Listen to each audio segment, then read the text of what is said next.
leadoff bowler, Tania Falbo.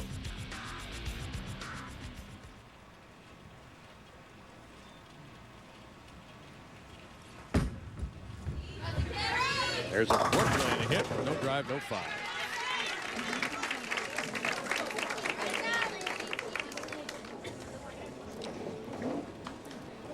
Now, Maryland Eastern Shore is missing a key member of their team. There she is, Maria Villas, member of the Dominican national team since 2004. I mean, she's an outstanding talent. And a great athlete, too. She's actually on the school's tennis team as well.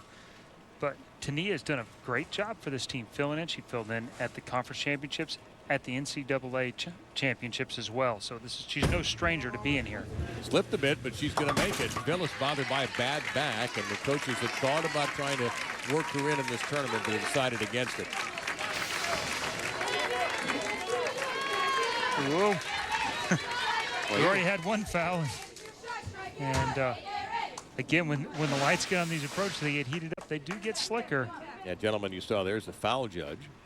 Carl Nicolai has that task.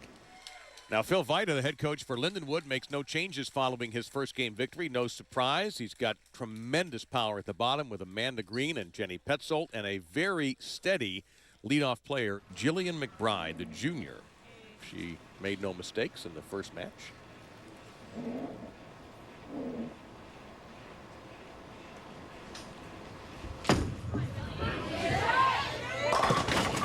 All right, now, question here for you, Chris, is if you're the other players or the other coaches, how much did you watch the lane you were going to bowl on in Game 2? I think you do pay attention to it, but because Lindenwood is playing so much deeper on the lane than where the UMES players are, I don't think you're going to have a lot of effect. I think your practice session has more to do with where they're going to play than what anything the other team did, especially if you're UMES. If you're Lindenwood, you haven't been playing much lane reaction anyway. You've mostly been concentrating on making shots. Like that. Everybody kind of held their breath just for a second there until that thing straightened out. So we're even up 3-1. We'll take a look at Martha Perez.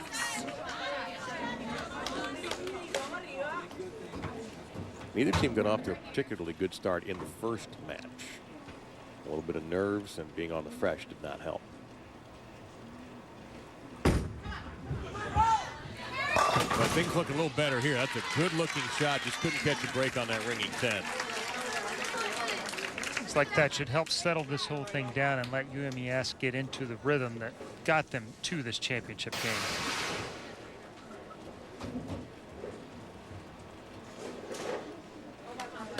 Hard ringing 10. That's 6 right around the bottom. That's almost a perfect shot.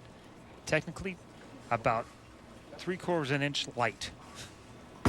Oh, is that all? It's 60 feet. You know.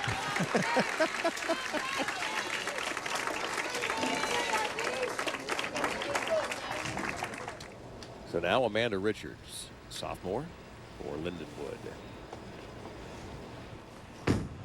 Yeah, good shot, baby. Compact arm swing, one more. Yeah, why not? A strike in slow motion that we don't have to replay in slow motion. This is the bucket crumbler here. I think we had that for lunch. Watch this. It is online. She threw it really good. Pretty firm, and you watch the 2 fall into the 5, which then gets trapped by the 5. The 4 pin had fallen over and traps the 8. All right, here is Megan Bouja, who did not roll in the first game. She's replacing Angie Ramirez. Well, no. Not quite. Almost got a huge break there.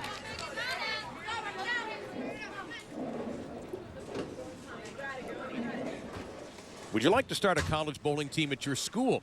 The International Bowling Campus can help. For more information, go to bowl.com/collegiate. Now, we've talked a bit, Chris, about the waiting to throw in between shots and all that. Well, she waited an entire game, has had a little bit of practice time, but not very much. Well, Coach Brumell did let her throw the final 2 shots of the 10th frame as a sub to get loosened up and get ready in there. It was a good move by the coach. You're going to put her in, and that was a pretty good shot there. much less dangerous than some of the ones that had been in before in this game, or in the last game. Crystal Brooks. Pretty. Oh, that's 10 back. Beautiful shot. She's throwing the ball very nicely today. All right. Out of all the players, she has thrown the best 3 shots of anyone. All 3 have hit the pocket. All 3 had an excellent chance to strike, and the last 2 have. This is online, turns over, splits the 8-9. You can't throw it any better than that. And just to quickly follow to your point about the coach making the decision, you're playing for a championship. You can't worry about bruised feelings here. Christina Fram.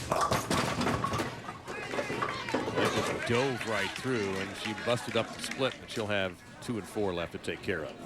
And UMES suddenly in trouble. And you talked about doubles and how critical they are in tight conditions. And Lindenwood's got one going.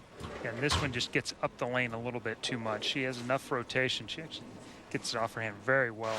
She needs to go just a little bit right to left to get it to feed down the lane. Handled expertly. A little smile there, but she wanted more. And you talked about bruised feelings, and it's a difficult situation because Angie Ramirez is a very accomplished player, internationally and collegiately. But some days you don't have it, and you don't have a lot of shots here to wait to pull the trigger. Right. So the question is that a desperate move, or is it a justified one? And when you can't hit the head pin and you're leaving a mess out there to pick up, I think it was the right play for her team this time. The All-American Amanda Green. That's a bucket with a side order. Yeah, that's going to be a little bit of a test there. The count doesn't help a whole lot either. That, just a small bit of difference there, and that's a 2-pin, and becomes a relatively easy 9 spare. Now, the bucket with the 7. There's 2 ways to shoot it. You can try and hit it this side and get the pins to go down in a row, or you can use the ball to go on the Brooklyn side and hope that the 2-pin will take out the 5 and the 8. What would you prefer? That was, by the way, prefer to be lucky than good. I was going to say that was diagrammed not at all to what you expected it to be, but it works. You would prefer the right side, I guess. As hard as the lanes are, I probably would have shot at it straight and hoped that I could have got the 4-pin to bounce out and hit it. She actually gets the 2-pin into the wall, back off, and hits the 4. A great break for Lindenwood. Maria Rodriguez, the anchor for Maryland Eastern Shore. She'll bowl frames 5 and 10. Pretty shot. I love watching her bowl. Such an athletic, powerful game. Great balance at the foul line, strong release. Watch her come up through this. And she's so solid, everything's good there. Just a little bit inside a target. But that heavy end over end roll blends out some of those really small mistakes like that and turn that one into a strike. Now Jenny Petzel. Got a break, when crossed over. Her game seems to me simple. It is very simple. Swing straight. Her lines are simple, and the way she's chosen to attack them is too. This, unfortunately, is not what we've seen of her so far through the match play portions, but they haven't needed her yet. Look at that. Boy, if we get this thing to strike out, we are in for a major treat. 6-pin. And we have a tight match. Lindenwood hanging on to a 9-pin lead, but Maryland Eastern Shore has found their sea legs. They're trying to stay alive in the battle for the Helmer Cup.